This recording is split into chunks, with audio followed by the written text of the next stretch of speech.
Today, the FOMC minutes get released for the February 1st Federal Reserve meeting. There's a lot of concern and tentativeness that the Federal Reserve meeting minutes are somehow going to show some sort of substantially more aggressive Federal Reserve. Honestly, I hate to say it, but I think that this Federal Reserve minutes set is complete nonsense. That's because mostly we already know what Jerome Powell told us, and I'll provide you a rough summary now. But we also know that these minutes came from before the noisy data that we got from January. Noisy and hot jobs data, noisy and hot CPI data, noisy and hot PPI data, noisy and hot PCE data, and of course, hot retail sales data and JOLTS data. Yeah, literally every report was pretty damn hot in January, but this meeting happened before all of those reports. So of course, we know just like when things are trending down, 1 month doesn't make a trend. When things are trending up, 1 month doesn't make a trend in terms of reports. And maybe the seasonal adjustments are going to be so hot for January that, hey, you know what, February will be right back to sort of a hope for disinflation. My belief is things are going to be very noisy and very, very volatile this year. Long term, I expect substantial disinflation, and I just hope the Federal Reserve doesn't overdo their hiking. But today, people are going to be looking for clues for exactly this. What kind of recognition of the potential risk of over-tightening is the Federal Reserve providing us? That's probably the biggest red flag that I want to be looking for in today's FOMC minutes. So if I sort of had to write down what I was looking for, my number one most important thing today would be indicators of fear of over-tightening. Remember, Jerome Powell was the one who originally told us, hey, if we over-tighten, we can always just loosen again rapidly. But then he quickly followed up with that by saying, but then again, this was about a month later, we don't want to create a tremendous amount of economic pain and hardship for individuals, especially amongst those least able to bear it. In other words, lower income consumers who are already the ones suffering the most from this insane inflation that we've been dealing with.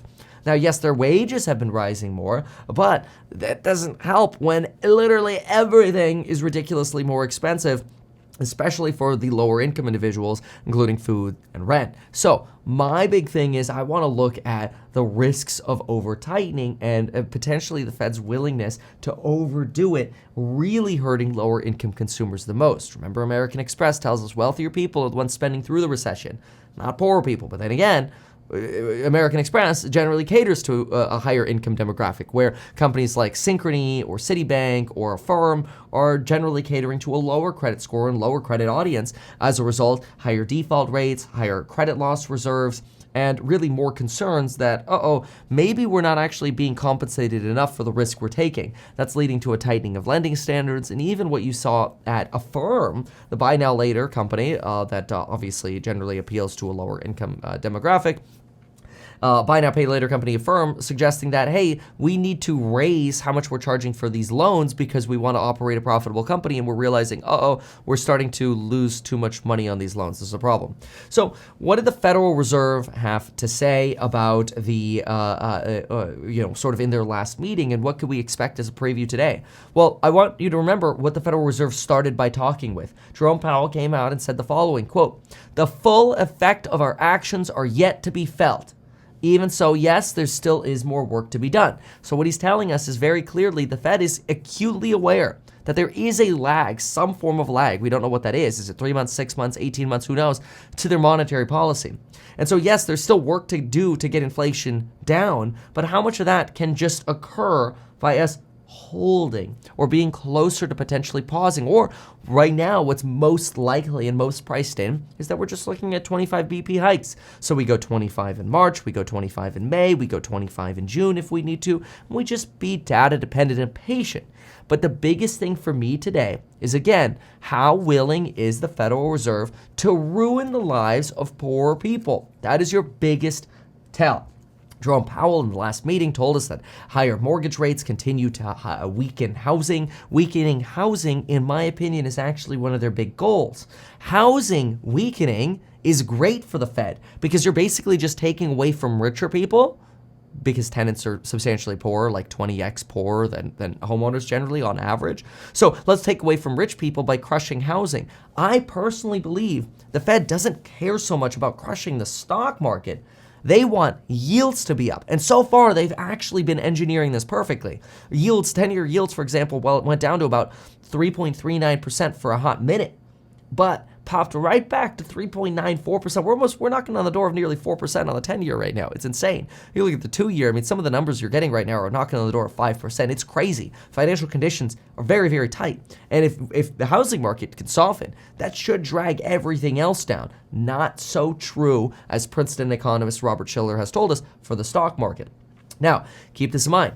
Jerome Powell does realize that, yes, there's some signs of wage growth easing, but we're still out of balance. Job vacancies are very high, so we know that. He gave us that heads up. But he says despite job vacancies being high, and even after the hot jobs report came out, Jerome Powell's response was, hey, you know what? Financial conditions already responded and tightened. That doesn't necessarily mean we have to do more. That's what he said in an interview with Mr. Rubin, Dave Rubin, the day after the jobs report. It was fantastic. So really, in my opinion, I'm just expecting a reiteration of just, hey, look, we're going to keep it slow and steady, 25s, 25s. We don't want to cause unnecessary hardship. Any kind of indication like that, to me, is somewhat bullish. And I say somewhat bullish because I think we've already tightened potentially too much. But anyway, Jerome Powell also, and it's fascinating to go back to my notes. I love going back to my notes because you pick up things differently than you do the first time around. But, he talks about this idea that our policy should reflect financial conditions, which in his words, quote, have already tightened significantly. Now, their belief is that they still need to raise a little bit to get policy rates to be somewhat in line with those financial conditions. That's pretty clear. But we don't got to go too far because remember, there is that dual mandate. And so, of course, regarding the terminal rate, they haven't decided yet for March and May. That's fine. We expect to see a reiteration of that because we're going to get a whole nother set of data in March here. Now, the other thing is, and this is probably the biggest thing for the Federal Reserve, is they say it's very difficult to know if we've done too little. And they're very cautious about prematurely loosening. And so this is fair. I do think when Jerome Powell tells us the disinflation process has started and M2 money supply is falling and wage growth indicators and the embers of inflation are showing that they're going away, I do think it's clear we're going to have higher rates for much longer. But I do think we're leaning towards that pause pretty soon. Now, that's not to be confused with the Fed pivot, right? The Fed's certainly not going to cut rates until we actually see confirmation that inflation is falling. And remember, every time I bring up the pivot, it's important to remember the famous words. This time is different. The most famous, dangerous 4 words in investing. However, the reality is, if the Fed actually cuts rates this time around, they're doing so because they're convinced inflation is basically going away, right? And they've potentially just gone too far. But anyway, big thing for the Federal Reserve on their forecast is, hey, look, still some work to do, but we want to be very, very careful that we're not unnecessarily crushing jobs. And Jerome Powell told us about the wage price spiral that, look, so far, any fears of a wage price spiral are actually becoming less salient, that there is less evidence in the surveys they're doing, in the monitoring that they're doing, that the conditions for a wage price spiral are actually present. Instead, we see a Jerome Powell who says, look, we see goods deflation, we see housing deflation, and then we're basically neutral on service inflation. That, yeah, look, we hope, he says, we hope that the disinflation process that we've seen in goods and housing will carry over to the core services segment, X housing. And he believes that we will see that very soon, that process begin. He does say, look, I'm neither optimistic nor pessimistic, but his suggestion is, look, we should see that disinflation process start soon. So let's be patient. As long as we're not cutting, we're potentially not over-tightening, right? So that's what I expect, is a stable, neutral Fed in these minutes that come out today that don't necessarily give us any cause for alarm. If anything, they'll give us cause for patience. And I think that's the most important thing to have in the market right now. Because again, that Nike swoosh is going to be very, very volatile because there's so much fear, uncertainty, and doubt that pops up, especially around every time the Federal Reserve farts or says something. But few big things to really take away from this. Number one, I don't think today's minutes really matter that much because I think the market's just going to discount the fact that that happened before the release of all the crazy negative reports that we got. However, if you're looking for something bullish, look for potential indicators that the Fed fears over tightening. We already know they fear prematurely loosening. That's okay though. The solution to that is easy. You just stay level. Like you just get to 5.5% or 5.25% or whatever and just stay there and wait. That's the easy part. And we've got potentially 3 cycles with we've 3 Fed meetings to do so, and it actually gives us February data, March data, April data, May data. That's 4 months of data before the June meeting, which would really take us above the average of where the Fed was expecting to go in December. Got plenty of time for data. So really, the big thing is, what can you do to remove this idea from markets that, oh, that's it, the Fed's going to somehow, all of a sudden, Paul Volcker us, and we're going to get 50 BP hikes again, or we're going to go back to 100 basis point hikes. I don't think they're trying to send that signal of volatility. In fact, I personally think that would actually hurt their credibility, that they would rather stick with the 25s because they don't want to be seen as changing their minds too often. They want to be seen as, no, we're on the right path. Remember when Jerome Powell came out, I think it was it December? I think it was the December meeting. He came out and it's like, he suggested, oh yeah, the soft CPI reports we're seeing, we saw in November and October. Oh yeah, we expected those. It's kind of like, okay, they're trying to make it seem like they're still very much in control. And I think one of the best ways they can do that is by exhibiting patience, but also by making it clear that they don't want to cause unnecessary pain, that they'd rather be patient at a certain level than just getting ridiculous and Paul Volckering us when it's not necessary. Now, of course, I think they can massage these minutes after the fact. The one place, that's sort of the other place that I would be looking is, are they trying to massage any kind of messaging about inflation break-evens? That might be a little bit more concerning given that inflation break-evens have been popping up on the right side. Though, even though we've had this run-up in inflation break-evens, mostly on the backs of the January data, I suppose if there's any kind of optimistic way to view this, you could try to view this optimistically and say, hey, look, okay, it's noisy, but it's still a ballpark downtrend, right? Or you could even say, hey, whatever, it's stable. Look, we could just channel this. See, look, okay, look. Even the channel trend is slightly down. Just wait for some more disinflationary reports and that goes away. So I think there are ways to talk that away, and the Federal Reserve might do that. But bottom line out of all of this, I'm not terribly bearish on the FOMC minutes today. To me, honestly, the fact that we have minutes coming out today is slightly a bit of an eye roller. But hey, you know what? If we could take anything away, including fears of over-tightening, I think that would actually be a bullish element. So we'll see. But anyway, those minutes come out at 11 a.m. Pacific time, so buckle up. Yeah, what will happen if we return to a 75 BP hike? No. Like, there's no way. And I mean, let me just put it this way. I think you're probably looking at like a less than 1% chance that could happen. Because really, I think the Fed's in this mindset of, if we send the signal that we're changing our minds, then they will lose whatever credibility they have left. Because it will send the signal to markets that things are out of control and that the Federal Reserve is incapable of doing their job. And then you will literally send a signal to markets that, oh, damn, we're going to need to get Paul Volckered. And I don't think that's necessary right now because the leading indicators are not suggesting that. As we've talked about with the M2 money supply, as we've talked about with leading indicators, I don't even think there's a likelihood of you seeing a 50 BP because, again, it changes the credibility of the Fed. They're kind of thick, 25, 25, 25.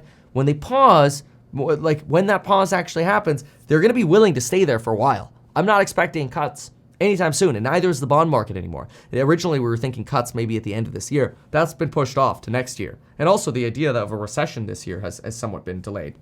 So what if they do a psychological hike and cut? Wait, what? Do a psych hike and see? But no. That's not what the Fed's trying to do. Like, they're not trying to psychologically, F with you. They're trying to be very clear about their messaging and then do what they say they're going to do, right? They don't want to send volatility because that's how you break things. It's literally how you break things. Like, the financial markets are very fragile. And what you don't want to do is start like throwing around stones. Like, the Fed's kind of walking through a glass house right now. And you don't want to happen what happened in the United Kingdom, where you break the bond market and the Federal Reserve has to bail out markets. So that's the last thing the Fed wants to do right now, because then you could get your double dip of inflation, or sort of your double bump of inflation and a double dip crash, right? So the last thing the Fed wants to do is like start throwing stones and start being like a loose cannon here. That's not at all remotely the indication of what the Federal Reserve's goal is whatsoever. I don't see that at all. Who knows? I could be wrong. At least I'm willing to make a point here. And really, you know what I think suffers the most from higher for longer? It ain't stocks, folks. It ain't stocks. Stocks will be. I so strongly believe stocks will be totally fine once we're convinced that the big problem of a potential Paul Volcker goes away. That's the biggest fear I think markets have. I don't even think markets give a crap about the potential for a recession or negative EPS. I really don't think that's what people really care about. Not at all. Why do I not think that? Well, I don't think that mostly because the Fed or markets care most about these potential exogenous shocks of getting a Paul Volcker, right? That you end up having to absolutely destroy markets. That, I think, is what the market is most worried about and most hedging for.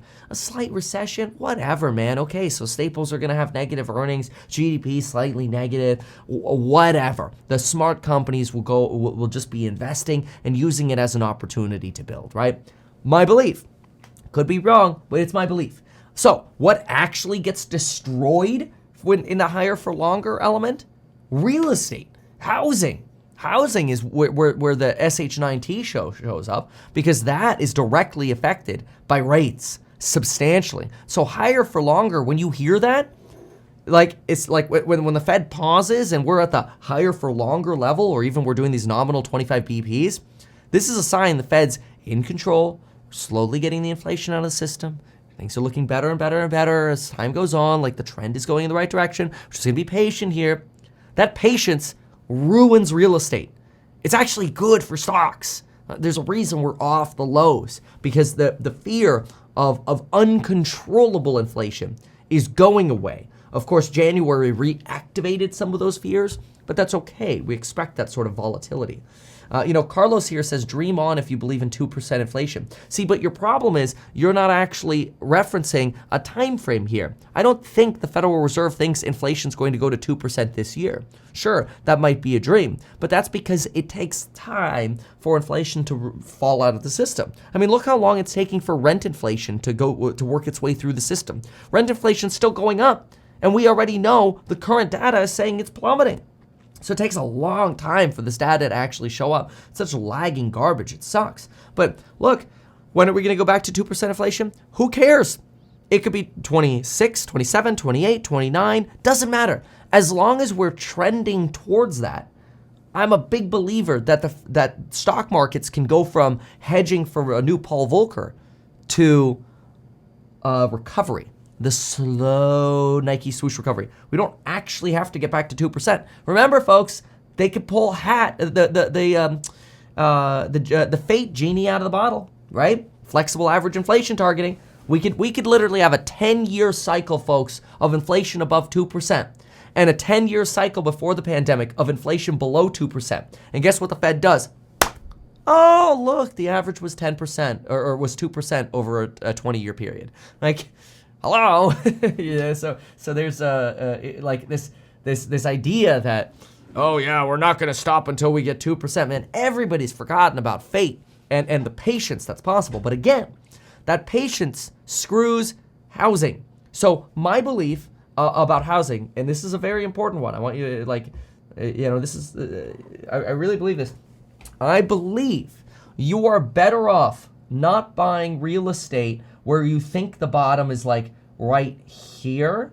I think you're better off focusing on real estate when you have absolute confirmation that you're not actually double legging down, right? So in other words, I would rather buy real estate here than I would buy real estate here. even though that's roughly the same level, I would rather be patient because I think that as long as these 10 years sit around 4%, and we might be here with some silly January and December data, I think that's what's ahead of you. And that's solely looking at the 10-year and what we're seeing in terms of the potential for year-over-year fear, rents, and institutional liquidations. So anyway, when was it set in stone we needed to be at 2%? Well, that was actually really the problem. That was the fault of the Fed. They over the last 3 years, they've basically massaged that into markets. Back in the 70s, actually the late 80s. What am I saying? But after Paul Volcker, the Federal Reserve utilized a strategy known as opportunistic disinflation. And they basically just took their time to get back down to 2% inflation. And that time was somewhere around 25 years to get back down to 2% inflation. So it took a dramatic amount of time. It's really incredible.